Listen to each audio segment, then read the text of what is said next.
Welcome to another episode of the South Star Classroom. We gonna talk about, not about to about.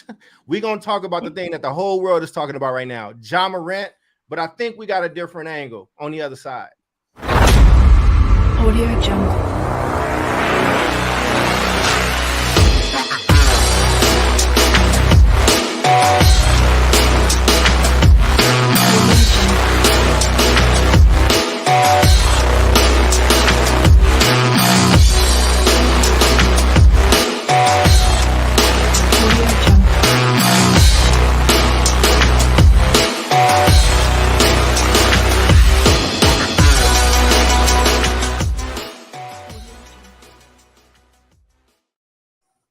Welcome back to another episode of the South Star Classroom. That's Omar. That's David. I'm Charles. Jubilee is out today, but she will be back with us next week. And we got some good topics today. But before we go into our lead topic of Ja Morant, and there's some other things happening in school districts that we've been following, gentlemen, how are you doing? Now, I want to go to Omar first, David, because I have learned something today about Omar, David, is that he is worse than Jubilee with the damn dog. So it is Jubilee and Omar against me. No, he has. So Omar, how are you and your dog doing today, brother? Well, man, I was doing good until you had to start, talking all this smack about the dog. I said nothing bad about the dog. This dog's just trying to live. He's a good boy. He's right here. He's not making any noises. He's a happy guy. He teaches you about patience and love and understanding. Look, if people don't have dogs and they have the opportunity to get a dog, they are one of the world's greatest teachers, teaching you about love, empathy, patience, kindness, especially if you take the time to train them well. Because, ain't no such thing as a bad dog, totally such a thing as a bad owner. So that's good. Other than that, man, we're wrapping up the school year. We're growing a grade level next year. People are trying to convince us to do a 12th grade next year instead of 6th to 11th. They want to expand all the way through 12th. It's a lot. So we're grappling with a number of issues, but all really wonderful things, man. So it's also hot as hell already in El Paso. David's going to come at us and be like, oh my God, it's 76 degrees here in San Diego. It's so hot right now. What's up with you, David? Yeah, it is warm here. I think we hit 80 degrees today. So finally feeling some of that good summer weather. I look forward to visiting. I look forward to visiting El Paso in a couple of weeks, definitely. I'm going to be in Oakland later this week with another client that I'm working with. And other than that, things are good. I'm excited about today's topic, kind of a different angle, different take. So yeah, Dr. Cole. Man, I'm good, man. The new merch has come in. I'm very happy and proud of it. Designed the Agentic series. I'm good, man. Just been busy, man. I feel like I've been on a hamster wheel a little bit, but really excited about today's show. Really interested in talking about the topic. Happy to be here with you all. I'm definitely gonna miss Jubilee this week because I think especially with this topic, having a lady's thought process into the chat is kind of important. But I do think that like I said, I'm happy to be here, man. I'm tired. I look tired. You ain't got to tell me. I'll get messages sometimes when people don't want to embarrass me, be like, you look tired, are you sleeping? And on those days I don't even be tired, so I know when I'm actually tired, it's even worse. But nah, man, but I'm happy to be here, and I appreciate that. So listen, fellas, we got a big show today, but there's been a developing story that we've been following. We have a resident legend here that talks about this stuff, that knows about this stuff firsthand, that's been in the thick of it, especially in the place where we're going. David, can you give us an update on the happenings in Oakland right now? Yeah, so this would be, I believe, the third update. We've talked about it every week while it was happening, and maybe once before. But the update is that the Oakland Unified School District is once again reopened. The strike is over. The Oakland Education Association, they led, I think it was a 7 or an 8 day strike. Students are back in school, and I think they've got 9 days of school left, or 8, something like that. So it's going to wrap up pretty quickly. The strike was essentially around some of the things that we talk about, tied to teacher contracts, like pay. So there was definitely a pay raise that came out of it. Let's see what else came out of it. Some agreements around keeping class sizes, at a certain level. Don't have the fine print. Prep time was included, and I think that those were and also school closures. Something about maybe a commitment to not close any more schools. I believe.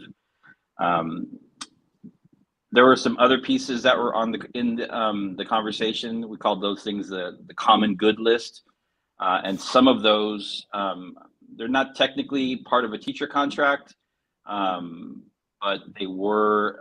They came to some agreements on. Let's see, what were the areas?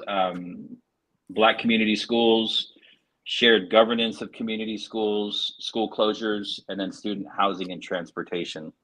Those are the four areas out of that long list that we looked at last week that they came to some agreements on. So this thing has to go to the county, and then the board has to approve it, and there's a whole formal process. So the contract is not formally approved yet, but it looks like it's heading there. And so I'm just glad kids are back in school. That was the big thing for me, and I know for a lot of people.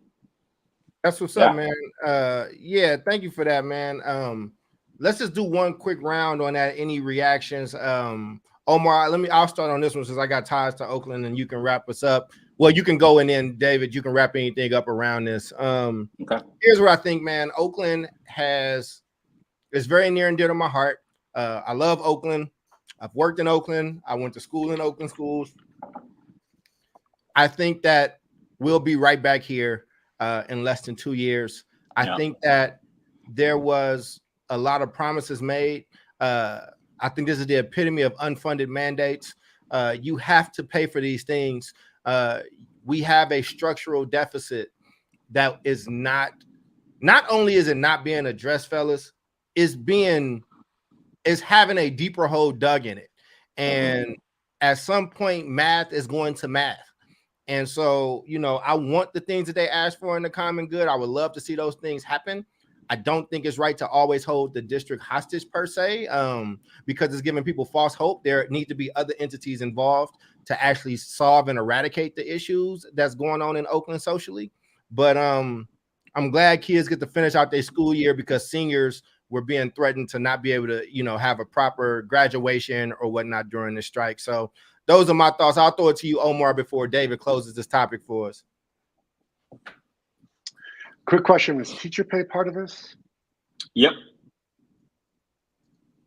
It's the main thing. Look, it's always the main thing, brother. Right. Which is what I thought. So I think my quick hot take is there was this really good report that Harvard put out, and it was funny because I feel like the El Paso Leadership Academy, our schools here in El Paso, has like a weird crystal ball where we can see into the future. And the article was really about principals learning the mechanics of budgeting, because you should have a principal that essentially is in charge of budgeting and has someone to help them out with budgeting at the campus level, because the complexities of the budget are important. And it's funny because I had suggested that exact same framework 5 years before, and then when now Dr. Benitez was raising his hand in class, they were like, this is a brand new article. He's like, yeah, dude, we've been doing that for years. The moral of this story is that I don't think teachers and principals have a discernible clue about how budgets work. And that's slightly frustrating, because I think if they did, they could be more informed and make more informed decisions about what they're doing with the union. Where I'm coming with that is that school closures, as extremely unfortunate as they are oftentimes the mechanics of economics. Charles talked about it a bazillion times. How are you going to have a school that's meant for 1,500 kids and you got 300 kids in there? You're paying for the building, you're paying for facilities, you're paying for electricity, you're paying for repair on a place that ultimately isn't going to bring in the revenue in order to ensure that, you're able to upkeep that school. So it's very odd to me that teachers who are demanding greater pay are also eliminating the potential for the district to save money economically to pay them by allowing for school closures, which really brings up the question of like, who are these people and do they have the expertise to actually be negotiating what they should be negotiating? Because that issue alone strikes an inordinate amount of incompetency to me.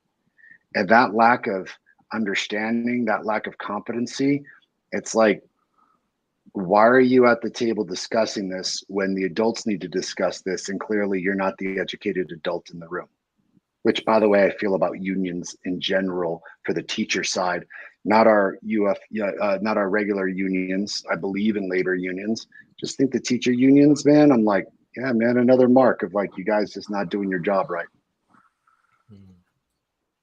So that's my hot take on it. Charles? Oh, it's all David. David's closing us out on it. Yeah, I think what Charles said earlier, like we're going to be back here in a couple of years, if not sooner, is true because they actually haven't addressed, and this is getting to Omar's point too. I mean, this all boils down to budgeting and finance, and then like resources. And you know, you can't want more than you have, but they're doing that right now. And it's coming at a time when, so this is going to cost a lot of money, right? A major like shift and modification to next year's school budget. School budgets are driven by attendance revenue, and the district is declining in enrollment. So you have a revenue decline, and then also I don't know if anybody's tracking the state budget. California's over the next couple of years, not the record funding for education, but education funding is going to actually start to roll back a little bit. So fewer dollars in, fewer students, yet they're spending more. So I think the structural stuff has not gotten fixed. They need to close schools. And I think that's the reality. So essentially kicking the can down the road. Yeah, man. I mean, well, that's Oakland. That's Oakland in a nutshell. Mm-hmm. And it leads us to, our best wishes go out to everybody there, to the people there, to the people that work there. And appreciate that. Well, this next topic is kind of near and dear to my heart. Somebody who loves basketball. Sadly, a new video is surfaced on May 13th. Ja Morant once again in a car, brandishing a weapon with his friends on IG Live. It was not his IG Live. It was his friend's IG Live. This is the second time in 2 months that Morant has been involved in an incident involving a gun. In March, Morant was suspended for 8 games after he was filmed flashing a gun in a Colorado strip club. The Grizzlies have since suspended Morant from all team activities pending league review. And the NBA has not yet announced a punishment for Ja, but insiders are saying it is going to be much more stern. You can expect around maybe a half a year suspension. And I just, so there's a lot of takes that's on the internet right now. A lot of people are talking about this from the sports world to not in the sports world. I think in us doing this show about education and educators that work in urban areas, I know this is going to be a hot topic across the country. And my question is, how should educators or mentors discuss the Ja Morant situation with their students? Like, how should we be engaging? And I got a lot of interesting thoughts, but I'll let you fellas kick us off there. Go ahead, David. You can start. I guess a couple of, so when you brought this topic forward, my initial thinking was like, this happened a while ago. Why is Charles bringing it forward again? Because apparently there was a second video, which is crazy. And then, I think the one question I had, the thing that I think about is ask any questions too, man, because I've been kind of in it. So like, did he break any actual laws? So it's not that he broke laws. So I'm glad you asked that question. What happened was he went through this, and then there was a rehabilitation, like there was a counseling thing he was supposed to go to, and he did this big national interview with Jalen Rose, who I've actually interviewed before. We interviewed him on the A Black Hands a long time ago. And Jalen had, his own issues when he was younger, but it was a lot of people giving him cover. And in that, Ja Morant was very remorseful. He talked about finding new ways to deal with stress and things like that, and how he was getting help and he was going to be better. And here's some other facts, because again, this isn't a sports podcast, and I live by this stuff. I love it. Ja Morant is he just lost out on $40 million because he didn't make NBA first or second. He didn't make an all NBA team. What happens is there's this thing called a super max contract that allows for small markets to retain their good players. So if you have an all NBA player and they're at the end of their contract, you can offer them more money than anybody in the NBA.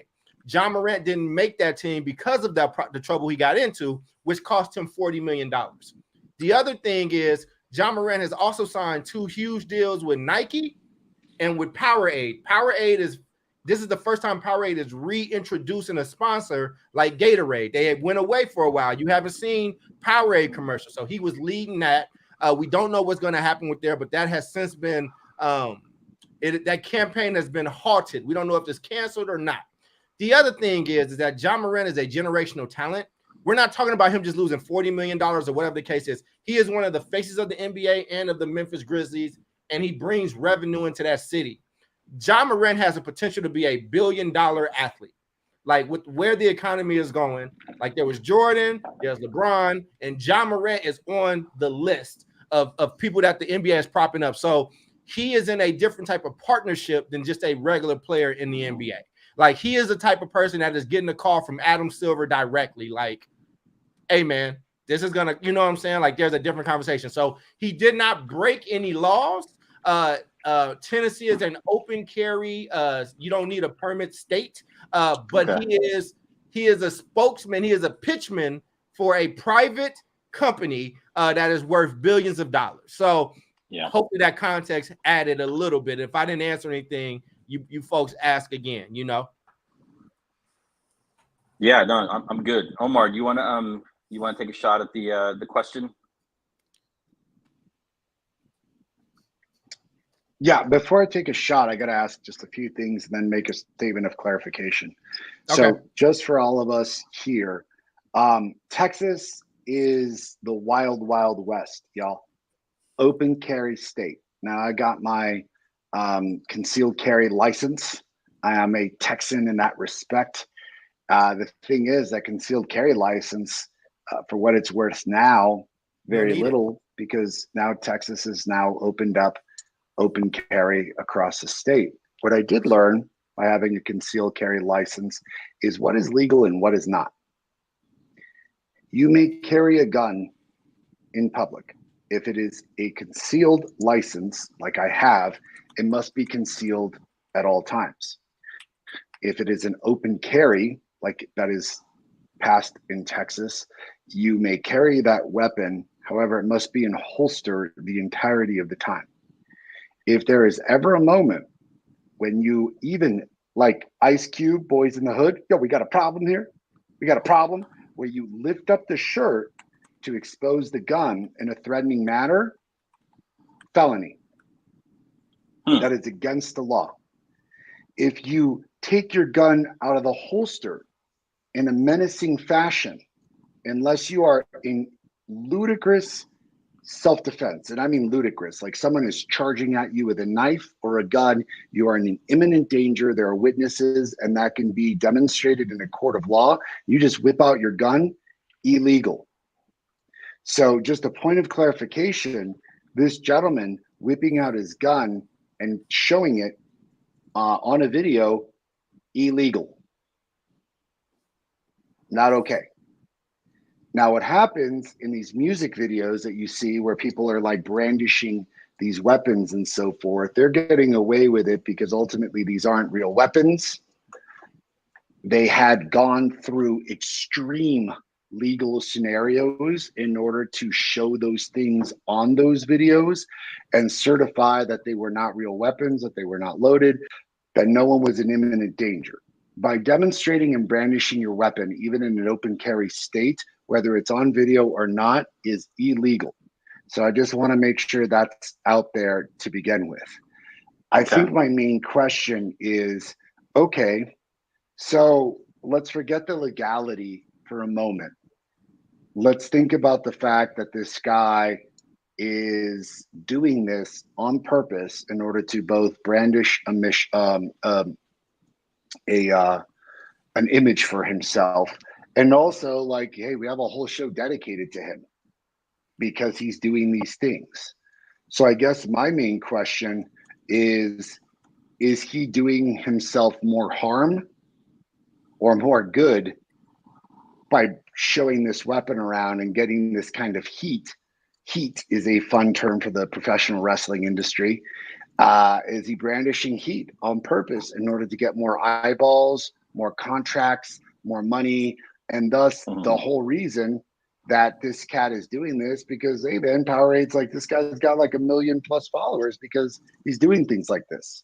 So I want to just ask you all that, your take. Yeah, he had a lot more followers than 1 million. So he is one of the faces of the NBA. Like, it's not a, and the reason why I made this one of the topics in the show is because this guy is more influential than all of us combined could probably even think of. Like, young kids are watching him. This will be the topic, and I'm watching the defenses online. And so what I would just say is, for me, the conversation is less. It's not about the gun. Like, I think the gun.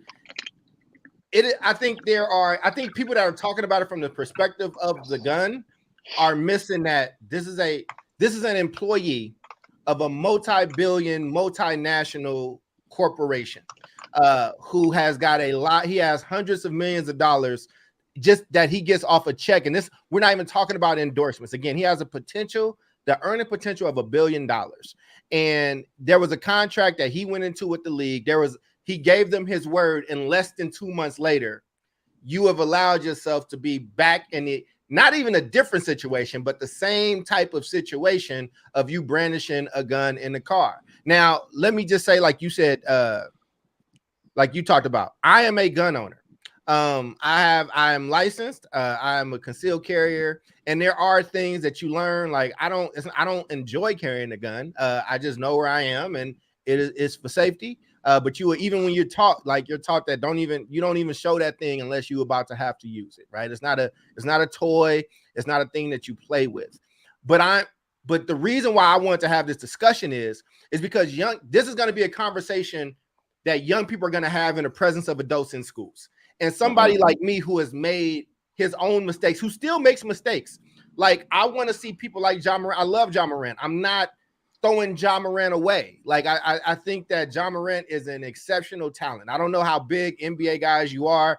Take whatever sport that you like the most, and then take the most electrifying person in that sport, and they're only 23 years old, right? Like, they're 23 years old, meaning that they're only going to get better. Like, LeBron James is about to leave. Steph Curry is about to leave. Ja Morant is the guy. Like, he is about to be the guy. And it's like, I want to have this conversation with young people, but I don't want to feel hypocritical, right? I don't want to feel like young people make mistakes and he's a young guy. But you have so much potential, and you are throwing away potential, opportunity. You are hurting jobs for your fellow teammates. You are hurting things for your city. Like the GDP of Memphis is more. Because so I got you. Yeah. But I want to throw a quick wrench into this, and then I can kind of give hot takes and stuff, because I want to separate two things for myself and maybe even for the audience, but really, like, just to clarify myself, we got two different debates here. One, you've got this gentleman and his actions and what that means for him, the NBA, and endorsements. And, like, look no further, in my opinion, than Kanye West. So look at Kanye losing like $1 bazillion in endorsements, but then homeboy makes, a half-assed apology and does whatever, and like Adidas is back on board, and you got $200 million. I want to make a statement later about celebrity and the rich and the rules they play by, because I think it's really important in terms of the dichotomy for our kids. So you got that angle, but then you've got the angle of what this means for our kids. So which Doc, which path are we going down here? Are we going down the Kanye West endorsement route, or are we going down what this means for our kids route? I think that we should be asking the question around how should mentors discuss Ja, but these are my considerations that I'm thinking about as I discuss these things about Ja. So I can talk about it from those perspectives. I actually think that I think there are some similarities, but I do think they're different because Kanye West is a corporation. He is an entity who was in partnership, and Adidas is saying Adidas lost a third of their profit when they whatever happened, right? So they're in a bind. He has that's I think that's an independent thing. If Adam Silver says you're done here, you're done here. Like it's a wrap, right? But but this is about talking about young people because I'm young sorry, people brother. are Who is Adam Silver? Adam Silver is the commissioner of the NBA. Of NBA. Yeah. He is the big boss. He is the big boss, and Joe Dumars is like his number 2. He's a Hall of Fame player from Detroit, right? And he's not really he's kind of a no nonsense dude. He was a player himself. I guess what I'm saying is I'm somebody I want to have this conversation with young people, but I don't want to seem preachy. I want them to, and I don't want them to do what we just did, right? Well, it's legal here or it's not legal here or whatever the case is. I don't think that that's wise to tell young people because I don't even think it's not even about the legality of it. It is about, I need to have a deeper conversation with you because if your need to brandish a gun or be accepted by your friends or be accepted by rappers or be accepted by TikTok, if you are willing to lose hundreds of millions of dollars and I am a mentor of yours, I have to like say something to you. Like I have to be there for you. I have to help you be able to think through this and be able to see the forest, you know what I'm saying, to not lose the forest for the trees. And I guess what I was saying was I'm like, well, damn, how do I have this conversation without wanting to feel like a hypocrite? Because I've done stupid stuff. I still get in trouble. Like there are things where sometimes my emotions get the best of me and I've cost other people things or whatever. So what I'm trying to turn this into to have it be a different conversation than what everybody else in the nation is talking about is how does one with their own past, like, you know, how do you engage people that you care about that are impressionable on these conversations in a way that might help them? Because I'm telling you, these young people love Ja Morant. He is the Allen Iverson of this generation. Allen Iverson is probably one of the most influential athletes of all time. And we watched him grow up in front of us and we watched him be ridiculed in different ways. And what we're seeing is a young man who is throwing it all away and could potentially really get himself hurt. Memphis is not a place you want to play around. It is not a place that you want to act like a gangster or pretend to be one. And in fact, I'll try to find, there was a Crip that sent him a message because he throws up. Yeah, I just saw that, man. The guy from LA, right? One of the and the guy said, "Listen, man, you're stupid." Yeah. The guy said, "This is my lifestyle, and if I could do what you're doing, I wouldn't be doing that. But if you want to play around, come on down here, and if you want to see what that lifestyle is about." So I guess what I'm saying is, you know, we are all in positions that young people look up to us. How would you talk to young people about this, Omar? That's the question. So I think let me go ahead, David. Go ahead, David. Yeah, I got some quick thoughts on this. So in thinking about talking with young people about this, you know, I think you let them look at it, right? Let them kind of dissect it, because I've just dissected it over the last couple of hours, and I have interesting thoughts on it. You know, you let young people kind of try to understand what's happening beneath the surface. So there's the gun thing. I think the legality or the illegality of it, we can put that aside. But you know, try and put yourself into his head. Like, what is his motivation for doing this? I think there's the gun piece. But I'm also like seeing that he has he likes throwing up Crip signs, you know, on the court. Man. It's a lot of I'm stuff like, that's man, happened, man. I'm like, so it's not just a mistake. It's like he's clearly trying to present himself as something that, you know, he may not be, right? I don't think he's a real Crip. I don't think he grew up in, you know, those kinds of neighborhoods based on what I've read. And so, you know, if you're talking with young people about it, there's the whole angle of having them understand, you know, that this person is a celebrity. He has a contract. You could read the contract. It probably says a whole lot about how you conduct yourself, right? And the imagery and behavior detrimental to the league. I mean, the NBA owns him. The league owns him, right? And there's a contract, and it says what you can do and what you cannot do. So I think there's that piece of it. And then the other piece just around, you know, trying to figure out, like, if you actually are not, you know, from that kind of a, you know, neighborhood, or if you didn't grow up in and around, you know, Crips and Bloods, like, you have, you know, you're a millionaire and like why I don't understand it. It's like this thing of trying to portray yourself as something that you're not. And obviously, I see one of the earlier comments. It's the harm that he's done outside of the harm to his career. I think what I would say is being a young African American athlete celebrity, or you could be a young Latino athlete or celebrity, right? Portraying yourself in a way where kids are going to follow you. You're influential, you're an influencer, and if you portray yourself like that, young people that look up to him will mimic and try and like imitate that, in some way, shape, or form in their lives. It'll be in their head, like, this is my idol, this is what he does, and then young people start taking up that kind of those kinds of activities.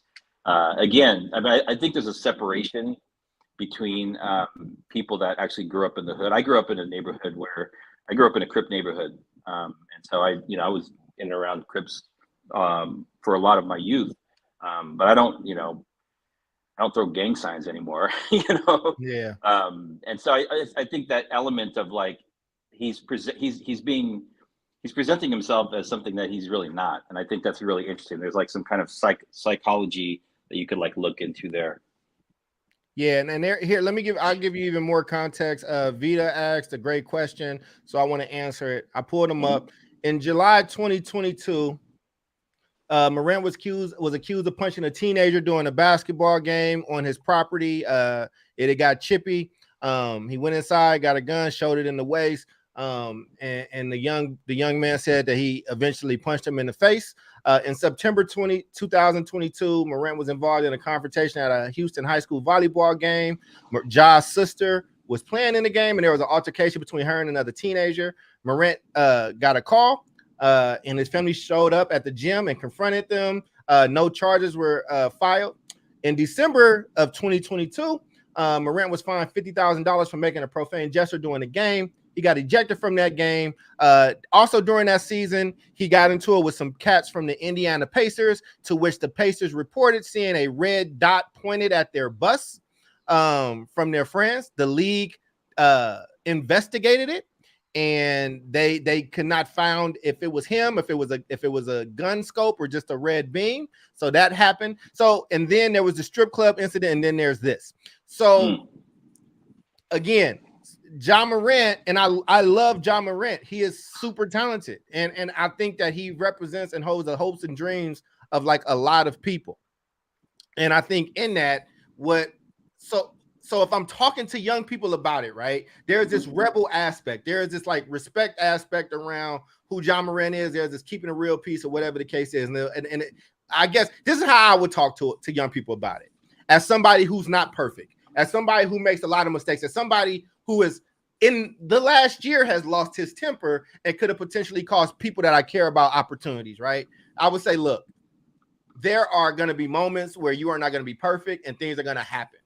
But when you are put in positions of power like that, when you have like, this isn't just about a gun, this isn't about legality. Like you said, David, you are part of a larger entity and you have a contract. And in that contract, there's a thing called behaviors detrimental to the like they protect that shield, man, whether it's the MLB, NFL, NBA, or whatever the case is, and you are about to blow generational wealth because you want to fit in. Now we got to have a different conversation about why you need to feel the need to fit in with these people, or why you hang with people you feel like you need to fit in with like this, to the point where you would throw your life away. Not to even mention, Memphis is not the place where you want people to test your gangster. It's just not the place for it. And so that was kind of my thing. Like, I'm not going to pile on the young man. I think that there's a lot of stuff is going to come down. I think a lot of people are calling him a lot of names. I think that I don't know if he actually wants to hurt anybody. I don't think that he is going out there consciously being like, I'm gonna blow $100 million today. But there's some type of arrested development that is happening right here. And if you have a mentor like a David or an Omar, what is David or Omar putting their arm around they knucklehead, young person that they love and saying to them? Like, what, David, what are you saying to, you're leading the school right now, you got the top baseball player that's about to go, man. He's about to go. He got a signing bonus, and you just know he's doing some dumb stuff that's not going to help him. And you've probably been there before, like you said, you've done some dumb stuff yourself as a kid. How are you talking to this person? Yeah, I mean, I think it's so there's a contract, right? The basketball players have a contract. You work at a school, you have a contract, you have a job, you have some kind of a contract, right? So I think that's the starting point for me. Like, you have this thing, you have this opportunity, whether it's being a teacher or, you know, working at a grocery store or playing in the NBA. You have an opportunity. Understand what is written into your contract, because that's a legally binding document. You could essentially get yourself fired. In his case, he's going to lose millions of dollars in endorsements, right, and partnerships. So I think there's that angle. And then this whole thing has me thinking of the sad saga of Aaron Hernandez too. You know, and how somebody kind of went astray. That, you know, there might have been some CTE issues with him. I'm not really sure. But obviously, you know, he did what he did.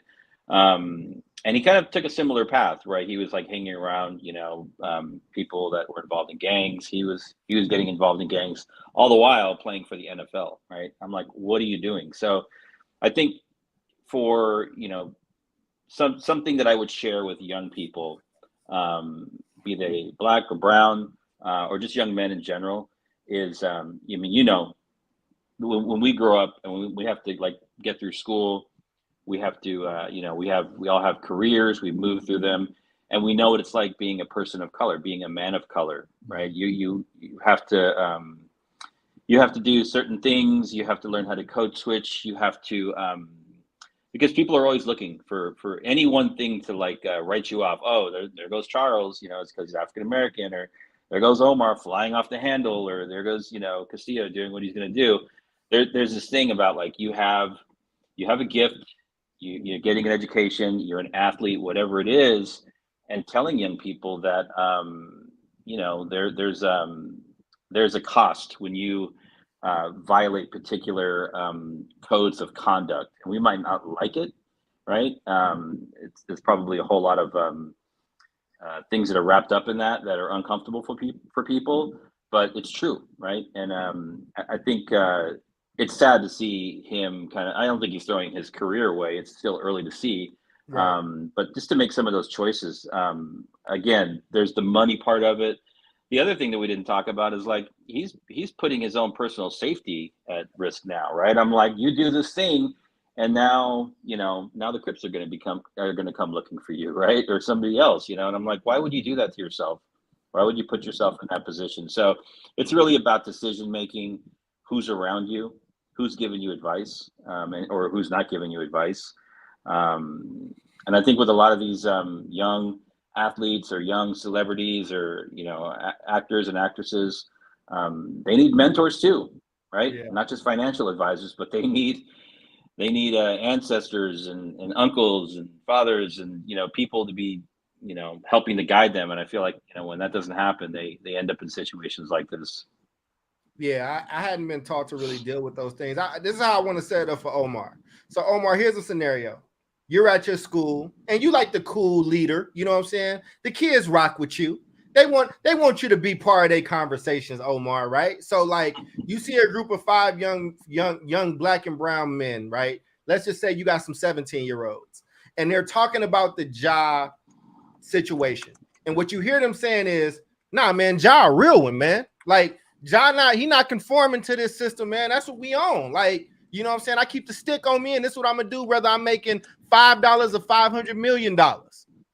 What are you saying as the leader in that moment, Omar, with these young people that respect you? Maybe how's that scenario? I'm curious. No, yeah. So I have like a whole like programmatic response to this, and you know, again, I want to shout out South Star Classroom. Remember, ladies and gentlemen, we are not just a show; we are a consultancy because we know how to handle these things. And I kind of want to give you a little bit of a taste, a little, just to wet the beak to see what it is that we're talking about here.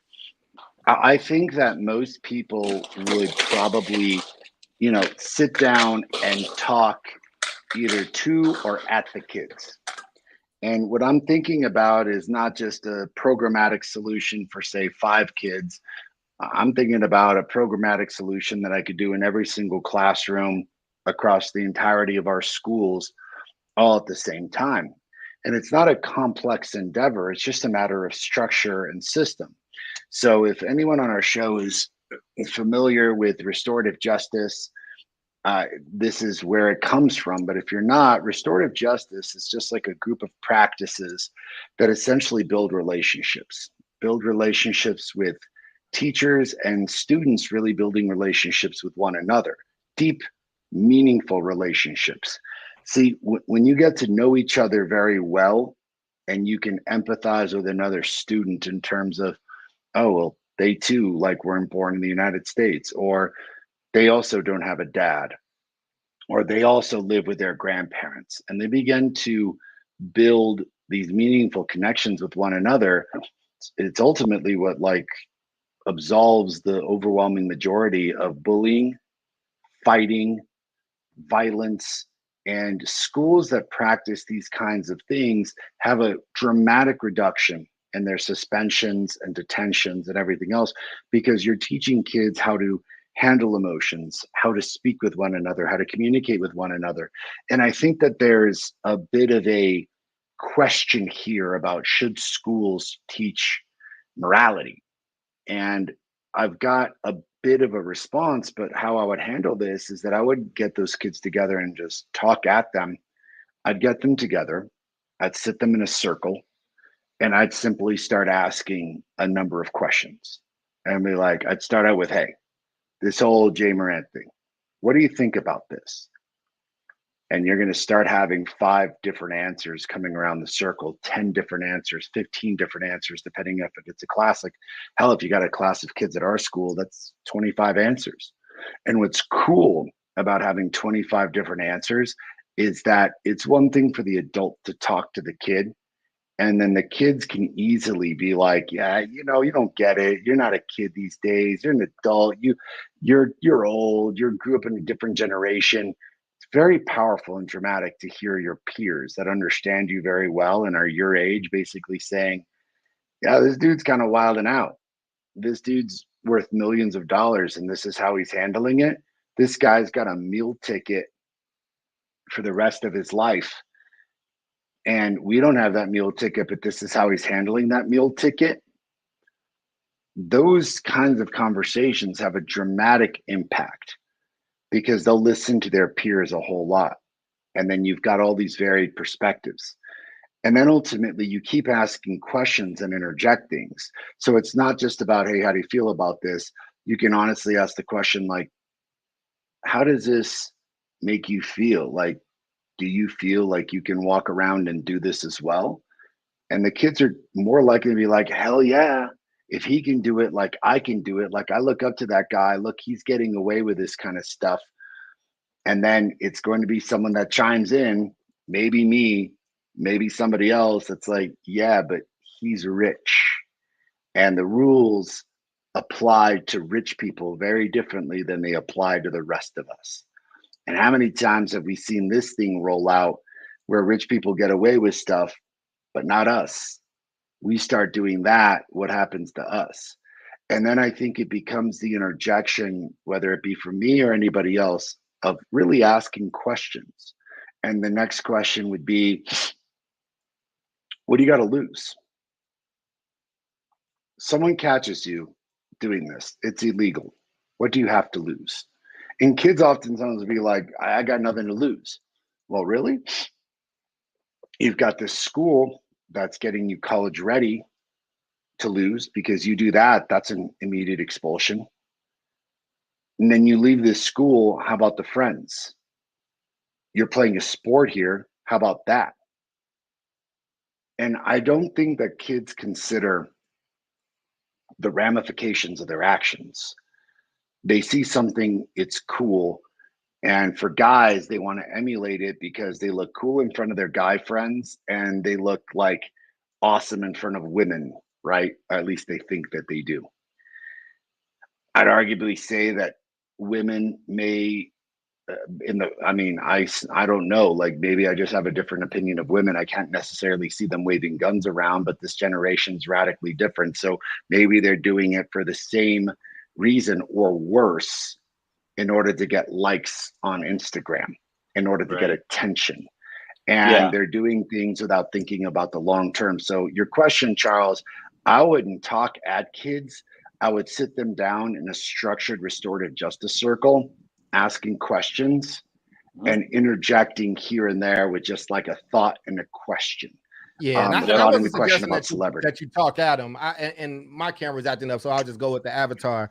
I wasn't suggesting that you talk at him. I hear what I'm saying. So listen, man.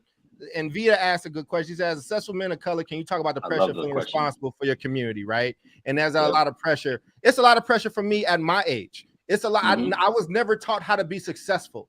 I was never taught how to deal with running a company or to deal with having teammates or whatever. I have lost my cool this year. And what I would tell these young people is like, listen, man, there's a lot of pressure that comes with that space, and you need people around you that you trust. In Oakland, I had Dirk Tillison, I had David Castillo. Like I had these people because I had a temper. Like when I used to do this work, I had a real temper, and my authenticity worked in my favor a lot of times, but it also worked against me a lot too. And it could be, there are some skills that I had not yet developed. It is something to be said about when you are at that level, but you don't feel the respect, or you feel like you have to do extra to get that respect. There's something missing. And so I wouldn't talk at anybody, but I would say like, yo, man, I would try to get to the core of what that is. Ja Morant doesn't come from a broken home. Ja Morant's father is at every single game sitting courtside. He has a very supportive family. Part of the reason, this is why so many of those people are upset with him. That's why gangsters are saying, bro, they're doing the whole 8 Mile joke on him about like Clarence family has a real good marriage. Like, you know what I'm saying? Like he comes from a good place. And so I think, but there's a lot of pressure. And I think that what I would talk to these young people is like, listen, man, a lot of this, I was never taught how to deal with those emotions as a young person. I was taught that the way that you get respect is through violence in certain communities, that people don't respect you if you're not there. And in those streets, like, that stuff means a lot when people don't think that, but you have to think that yourself is worthy. So I just feel like having those conversations, I would be very honest with those young people. I would name some of the mistakes that I've made, not at 23, not just at 17, not just at 30, like in my grown ass age of now. You know what I'm saying? And I think that it starts with trying to have the right people and good people around you. If I'm worth $100 million and you cats are riding with me and you let me do dumb shit and I actually pay into you and feed into you, then I got to get new friends. You know what I mean? But I've had people like when I was at 8 Black Hands and Sharif was always playing this kind of big brother role to me because he is very Zen-like. I am not Zen-like, and I'm the youngest of that group. You know what I mean? So those are the ways that I would address it. But I don't want to beat the topic to death. I just know this is kids his age that are in that generation have spent significantly more time with educators and on school campuses than they probably have at home, than they probably have at church, or whatever the case is. School should not teach morality. I'm talking about adults that young people trust and love and believe in, and like how we should be having those conversations to help interrupt this. Who is calling his phone and saying, hey man, I'm not about to judge you.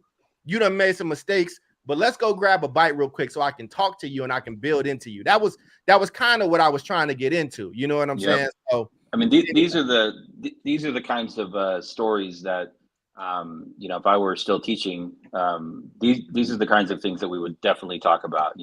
High school. So somebody asked about like what if you were going to bring this up as a topic of discussion.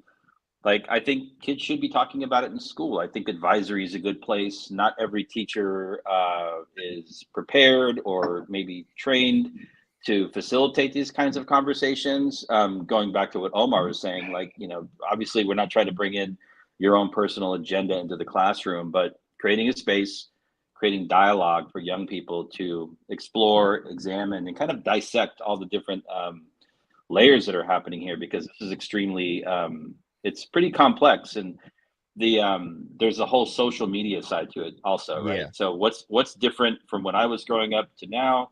Everything gets filmed. Talking to young kids about that, like talking to young athletes about that, like any given time of the day, you can be filmed for something and just assume that that's going to become part of the internet forever, right? It doesn't go away. And so there's the social media part of it, which our young people are living with now, which is very different. And then there's also the pressure, which I think is like maybe the circular thing that's happening with Ja, where yeah, I don't know what his social media feeds look like, but he was trying to like live some kind of lifestyle that is not natural, but like it's not where he came from. But if you consume enough social media, a particular kind, it's gonna have some kind of impact on you, right? And pretty soon you're doing these things. The other piece that Vita was talking about, I think I like these questions. And yeah, I think for a 23-year-old, it's a lot of pressure, right? And he's not just an average 23-year-old. He's a 23-year-old athlete, celebrity with a lot of money on the line. I don't know if you can actually, I don't know if you can convince somebody about the value of, being a leader, being a role model for your community. Like that commitment has to come from the heart.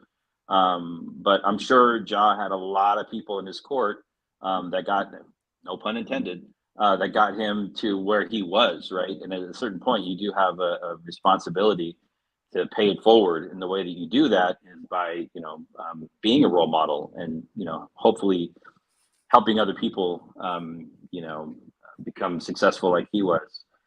I just think at the end of the day, like if you were to break this down, you're talking in this like Socratic circle with students at Omar's school, and it's like you walk away with more questions, right? Like why, if you look at the money and then the potential risk to his career, and then him putting his personal safety at risk, it doesn't make sense to me. Something about the story is missing, but I do think it's intriguing, and I think young people should definitely be. These are like this is a teaching opportunity, right? It's a teaching moment. So I don't know if it's happening in schools. Maybe it will, but I think it should. If there are educators out there watching this, for the right age, older middle school students, high school kids, definitely bring this into the classroom and open up a conversation. See what the young people have to say about it. And I know we're wrapping up. Go ahead, brother. Go ahead, and I'll take us into final thoughts after you beautiful. go, David. Thanks, man. I mean, after you go, Omar. All good, brother. So I want to answer a couple of these questions because they were outstanding, and David did a really good job. So I just kind of want to reiterate a few things. One, if your school doesn't have an advisory, I would highly recommend one. The problem with most schools is that they don't know what to do with the advisory time. So it's like, well, it becomes like, homework time. It becomes like, what's it called? Like study hall, whatnot. And advisory is such a good and meaningful time to do several things. And if you have a 20-minute advisory, this is exactly the time to have these conversations. And you can build in a very simple 20-minute advisory either at the beginning of school. We do one at the very beginning or at the very end, and we have a small one at the end. And this is exactly the kind of thing that you can have a discussion with. So the kinds of activities to be done in advisories aren't just to build relationships with each other. It's also to talk about things that aren't necessarily part of the curriculum and the academic curriculum, but does have a meaningful impact on a child's life and that the way they're making decisions and their preparation for the real world. Look, I've got a very radical and different prescription on what I think education should be. And some people think it's just the academic component. And for me, no. We built this whole CRUSH scenario. CRUSH is the acronym that we go by, C-R-S-H-H. I know we don't have a U. It's somewhat misspelled, but that's what we pronounce it, because we're teaching students how to collaborate, how to be responsible, how to make intelligent decisions, how to critically think. I just think that if you put kids into the world without exposing them to these kinds of discussions, you're setting them up for failure. I think the most critical thing about this discussion is less to do with this gentleman who's a basketball player and having kids understand that when you're rich, which by the way is shocking because look, Beyonce's got an army of people behind her, PR people, writers, choreograph people. She's a very talented human being, but like, yo, where does she begin and her team end? Where's this guy's team is my first question. How is no one talking to this dude? How is no one sitting him down with him and being like, you're worth billions of bucks? And to answer Vita's question really quick, yes, it's a lot of responsibility on a 23-year-old, but it's a lot of responsibility to choose that lifestyle and decide to be a basketball player. So, well, that's unfair. No, it's not unfair. You're gifted with this incredible gift. This is what you've chosen to do in your pursuit of career and life, and that has an inordinate responsibility. You don't want to have the world looking at you. Go be Orenthal James, the bus driver, as Chris Rock put it. But when you're O.J. Simpson, the football player who everyone sought after and was a male role model and was in Hertz commercials, it bears an inordinate responsibility, and that's a responsibility that you have to choose when you are a celebrity and you're a rich person. And not being able to handle it, cool, get out of the game. I don't care who you are. Get out of the game then if you can't handle it, because that's what you signed up for, because the rest of us don't have that talent, don't have all that. And I got to tell you, for a guy who doesn't have that talent, who isn't in that spotlight, who doesn't have anywhere near the level of influence to answer another one of your questions, yes, I bear the responsibility of my community because I'm thinking consistently how my actions affect and impact others. And this goes down to responsibility and what we would teach in our classroom. This man is not thinking about anybody else except himself. And that level of selfishness is not only going to get himself in trouble, his community in trouble, his family in trouble, and the NBA in trouble. According to this gentleman in LA, it could actually get him in life trouble.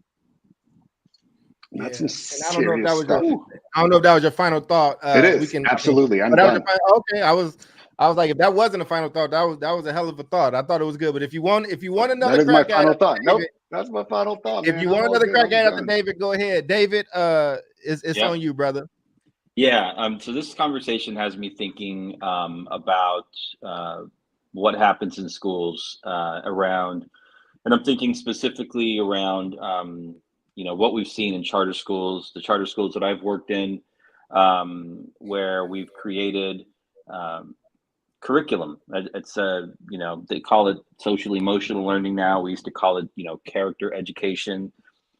We had habits of mind and habits of heart, and we had we have lessons designed around a lot of this stuff, around decision making, around the choices that young people make, because what we were doing is we were preparing young Black and young brown men and women to go out into not the NBA, but to go out into the world, to go out into college or the world of work, right? And you have to, there are certain things that you have to understand to be able to survive as a person of color, as a young person of color in the world, whether we like it or not. And so that was just part of our curriculum, right? We felt like if we could, we could help the students acquire the academic skills, but then there was this whole other part around instruction and curriculum at the school that was designed around, character education and development for young people. So that has me thinking about this. And then Vita's question here is an interesting one. Surely people in Ja's circle and people like us can look at it and say this man's made a couple of mistakes and we hope that he recovers. Absolute, people make mistakes, we all do, so there's a level of forgiveness there, but then the hard lesson is that like the media gives zero room on that, right? And so that's the hard reality for him, that they're not going to possibly give him a second chance. They're just going to like write him out on this. But that's also part of the situation and what you can teach young people. And like you can have like a one-on-one and say, "Yep, you made a mistake. We're going to move on. We're going to look." Oh, see, it's not just me. Canva's. I mean, Man. the thing is acting up. It All wasn't right. just me. I'm sorry. I Hey, forgot to turn my and phone we're off. back. Yeah. Come on. But yeah, it's that those two levels of, sure, he can be forgiven in certain levels, but the media, the league, they might not forgive him. His sponsors are not going to forgive him. Yeah. I think here's what I'll say, man. I'll just keep it here for the final. I think here's what I think. I think it's bigger than advisories thing. I think it's bigger than I think this is about relationships, and I think it's about helping teach young folks in the way that they should kind of go. And I think that this is about trust. I think that there's a lot of skills that a lot of people don't have, and that I didn't have, that I'm still growing, and I'm almost 40. I think that it's a lot of pressure put on your back when you have like a community looking up to you and looking at every single thing you do. Like I felt stressed out. I remember feeling stressed out even when A Black Hands was at his apex. Not even, I mean, that's completely tiny on the scale of what this guy is. But when people walk up to you and they know you before you know them, right? Like, and then I take into account that none of these degrees, nothing that I accomplished, none of it matters because they see a Black dude first, and a Black dude who does hold on to the place that he grows up in. You see, I like a diamond in my ear. I like having my nice little diamond necklace. Like that means something to me. But even with 4 degrees, even with running companies, even with success, even writing and doing all the nerd shit that I do, I still get on a train and a woman will still hold her purse closer to her. And it's a lot of things that you got to handle. I'm not throwing Ja Morant away. This isn't one of those things. He is going to get a significant punishment from the NBA. You had said something in there, Omar, that who's talking to him. He got people talking to him. I assure you, like people own homes because of him. People's kids are going to college because of him. The commissioner of one of the biggest leagues that the world has ever seen, that's at the most valuable that has ever been. When he comes and says, "I need you to come sit in my office," oh, somebody is talking to you. But I do think there's a disassociation there.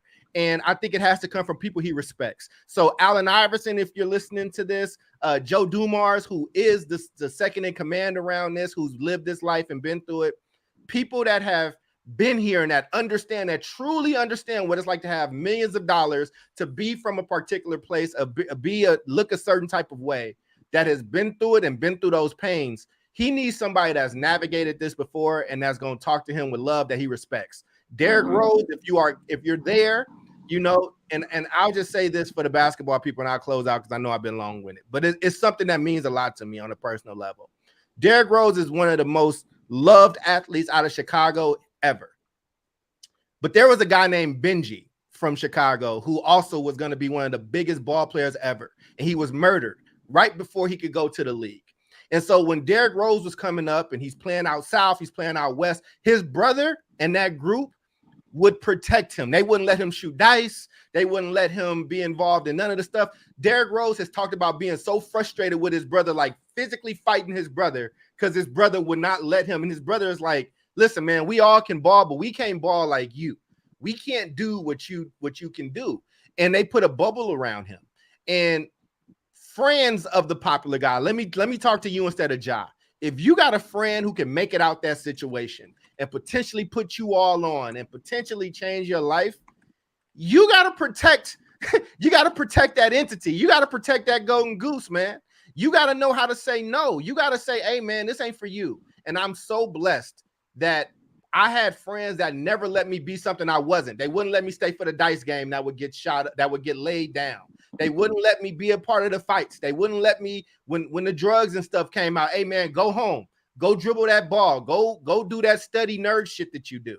You need that stuff, man, because there's something up here for a lot of us where when you grow up in a certain environment or you respect a certain environment and it don't respect you back, it can really fuck with you. This has been another episode of the South Star Classroom. That's Omar, that's David.